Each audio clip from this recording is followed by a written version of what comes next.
Hello दोस्तों कहते हैं ना, जो सबक आदमी पाठशाला में नहीं सीख पाता वो सबक हम दुनिया की पाठशाला में आसानी से सीख जाते हैं। दोस्तों, मैं सलेश सिंह आपके समक्ष the sexual harassment of women at work place के कानून से संबंधित प्रावधानों के अपने वीडियो के पार्ट 2 सेक्शन के साथ पुनः उपस्थित हूँ। वादे के मुताबिक हम इस वीडियो में कानून एवं कानून की अनुपालना से संबंधित मुख्य बिंदुओं पर विचार करें। दोस्तों, यह एक्ट खुद को ही पूरी तरह से परिभाषित करता है। इस एक्ट में कार्य करने के स्थल को यौन उत्पीड़न से मुक्त रखने के प्रावधानों के साथ साथ महिला कर्मचारियों के सम्मान की रक्षा करना एवं समानता के उनके मौलिक अधिकारों की रक्षा हेतु नियोक्ताओं के 3 मुख्य दायित्व निर्धारित किए गए हैं। उसका ही उल्लेख इस कानून के अंतर्गत है। वे 3 दायित्व हैं, जैसे लिखा हुआ प्रिवेंशन यानी यौन शोषण से रोकथाम करना, प्रोहिबिशन यानी बहुत से ऐसे प्रोविज़न किए गए हैं जिसको निषिद्ध करना या रोकथाम करना, रिड्रेसल यानी कि कोई अगर कंप्लेंट मिलती है तो किस तरह से उसका निस्तारण करना। दोस्तों, हम यहाँ पर एक एक करके एक्ट में दिए गए 3 मुख्य प्रावधानों की चर्चा करेंगे। पहला प्राविधान प्रिवेंशन यानी रोकथाम है। The sexual harassment of women at work place act 2013 द्वारा नियोक्ताओं को यह जिम्मेदारी दी गई है कि वे किस प्रकार कार्य के स्थल को यौन उत्पीड़न से मुक्त रखने हेतु एवं उसकी रोकथाम हेतु प्रभावी कदम उठाएंगे। दूसरा प्राविधान है प्रोहिबिशन यानी यौन उत्पीड़न से संबंधित कोई भी शिकायत किसी पीड़ित महिला कर्मचारी या उसके रिश्तेदारों या उसके दोस्तों द्वारा नियोक्ताओं को प्राप्त होती है तो नियोक्ता इस शिकायत को गुप्त रखेंगे और शिकायत के संबंध में कोई भी तथ्य किसी प्रकार साझा नहीं करेंगे और न ही उसका प्रकाशन ही करेंगे।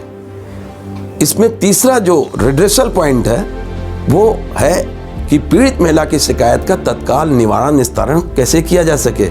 दोस्तों, हमें यहाँ समझना भी नितांत आवश्यक है कि पहले यह वर्क प्लेस सेक्सुअल हरासमेंट है क्या वाला और कौन कौन से कार्य सेक्सुअल हरासमेंट यानी यौन उत्पीड़न की श्रेणी में आते हैं। सामान्यतः यौन उत्पीड़न के अंतर्गत वे सभी व्यवहार जो अप्रिय हैं एवं किसी भी प्रकार स्वीकार्य न हो यौन उत्पीड़न की श्रेणी में आता है। उदाहरण के लिए बिना वजह महिला कर्मचारियों को छूना, उनके कैरियर में आगे बढ़ाने हेतु उन्हें प्रलोभन देना, किसी भी प्रकार से प्रत्यक्ष या परोक्ष रूप से यौन संबंध का अनुरोध करना या मांग करना, किसी भी प्रकार की लैंगिक टिप्पणी करना एवं किसी प्रकार का चित्र तथा पोस्टर दिखाना जो यौन संबंधों को दर्शाते हों।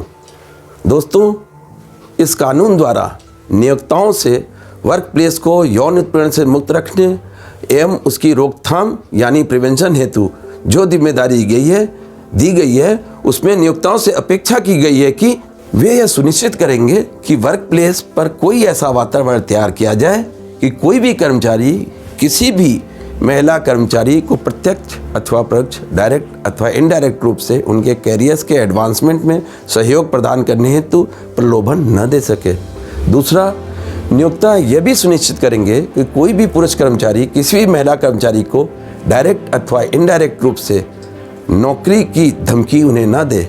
इसके अलावा यह भी है प्रोविज़न है कि वे सुनिश्चित करें कि कोई भी कर्मचारी किसी महिला कर्मचारी के विरुद्ध ऐसा कोई कार्य न करे जिसमें उनमें भय का वातावरण उत्पन्न हो या कार्यस्थल पर बिना वजह उन्हें डर उत्पन्न हो जाए या किसी प्रकार से उनके कार्यस्थल में किसी प्रकार का बिना वजह हस्तक्षेप किया जाए। दोस्तों, साथ ही साथ नियोक्ता ये भी सुनिश्चित करेंगे कि महिला कर्मचारियों के साथ कोई अपमानजनक व्यवहार न किया जाए जो किसी भी प्रकार उनकी हेल्थ और सेफ्टी को प्रभावित करता हो। साथियों, यदि रोकथाम द्वारा किए गए उपायों के बावजूद भी यौन उत्पीड़न की कोई शिकायत नियोक्ता को प्राप्त होती है तो नियोक्ताओं का दायित्व निर्धारित किया गया है कि वे त्वरित कार्रवाई करते हुए तत्काल उस शिकायत का निवारण करें। अब दोस्तों, हम आपको रिड्रेसल वाले सेक्शन में ले जाना चाहता हूं।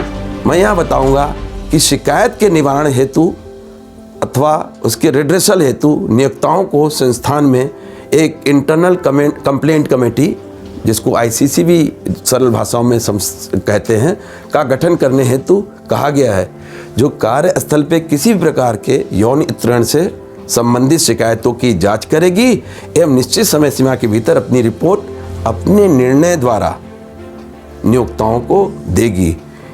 इसमें यह भी जानना आवश्यक है कि आईसीसी इंटरनल कंप्लेंट कमेटी को वो सभी शक्तियां प्रदान की गई हैं इस एक्ट में जो कोड ऑफ सिविल प्रोसीजर 1908 में एक सिविल कोड को प्राप्त हैं। साथियों, यहाँ मैं ये भी बताना जरूरी समझता हूँ कि इस एक्ट में शिकायत प्राप्ति होने की निर्धारित अवधि से लेकर उसके निस्तारण एवं शिकायत के विरुद्ध अपील में जाने हेतु एक समय सीमा तय है। उदाहरण के लिए कि यदि कोई पीड़ित महिला अगर किसी घटना के घटित होने की सूचना देनी जाती है तो वो 3 महीने के भीतर ही उस घटना से संबंधित कोई भी शिकायत अपने नियोक्ता से कर सकती है। शिकायत प्राप्त होने के 7 दिनों के अंदर नियोक्ता को संबंधित व्यक्ति को, संबंधित कंसर्न पर्सन को नोटिस देना अनिवार्य होगा।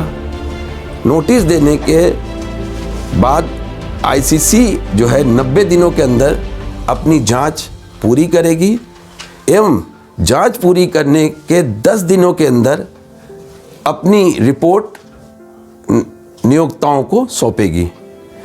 नियोक्ता द्वारा जब रिपोर्ट प्राप्त हो जाएगी तो 60 दिनों के अंदर प्राप्त रिपोर्ट पर कार्रवाई करना आवश्यक होगा। यदि कोई भी पक्ष आईसीसी की रिपोर्ट एवं दंड से सहमत न हो तो 90 दिनों के भीतर ट्रिब्यूनल अथवा अदालत में अपील में जा सकता है। दोस्तों, इस एक्ट में एप्रोप्रिएट गवर्नमेंट को नियोक्ताओं के समस्त तीनों दायित्वों के निर्वहन हेतु जिम्मेदारी दी गई है। अतः आईसीसी को एक एनुअल रिपोर्ट नियोक्ताओं के माध्यम से डिस्ट्रिक्ट मजिस्ट्रेट या डिस्ट्रिक्ट ऑफिसर को प्रेषित करनी होती है, जिसे डिस्ट्रिक्ट मजिस्ट्रेट एक निश्चित समय सीमा के भीतर राज्य सरकार को प्रेषित करता है। नियम का पालन न करने की दशा में इस एक्ट में सजा का भी प्राविधान है। अतः नियोक्ताओं से अपेक्षा की गई है कि वे उक्त अवधारणा को प्रैक्टिस में लाएं तथा प्रॉपर मॉनिटरिंग द्वारा यौन उत्पीड़न की रोकथाम हेतु कुछ सामान्य कदम उठाएं, जैसे यौन उत्पीड़न से संबंधित पॉलिसी को इफेक्टिवली किस प्रकार से वर्क प्लेस पर समस्त कर्मचारियों को कम्युनिकेट करना है, वर्क प्लेस सेक्सुअल हरासमेंट के प्रकार तथा शिकायत के निस्तारण के औपचारिक और अनौपचारिक रास्ते के बारे में सूचित करना है एवं पुरुष एवं महिला कर्मचारियों को मिलाकर एक ऐसा कल्चर स्थापित करना है शॉप फ्लोर पे जिसमें यौन उत्पीड़न का कोई स्थान न हो और इसे टॉलरेट न किया जा सके। दोस्तों, मैंने अपने इस वीडियो में पूरे इंक्वायरी प्रोसेस को एक डायग्राम के माध्यम से एक स्लाइड में प्रस्तुत कर रहा हूं, जो निश्चित रूप से जांच की पूरी प्रक्रिया को समझने में आपका मार्ग प्रशस्त करेगी। दोस्तों, मैंने अपने इस वीडियो में the sexual harassment of women at work place 2013 के पूरे कानून का सरल भाषा में बताने का प्रयास किया है और मैं ये आशा करता हूँ कि आपको यह पूरा विषय समझ में आ गया होगा। यदि मेरा यह प्रयास आपको पसंद आया हो तो आप अवश्य इस वीडियो को लाइक करें, हमारे चैनल को सब्सक्राइब करें एवं कमेंट सेक्शन में कमेंट करें ताकि मैं आवश्यकता अनुसार इन सारी चीज़ों में सुधार कर सकूं और इसी प्रकार छोटे छोटे एजुकेशनल वीडियो आपके समक्ष प्रस्तुत करता रहूं। धन्यवाद। नमस्कार।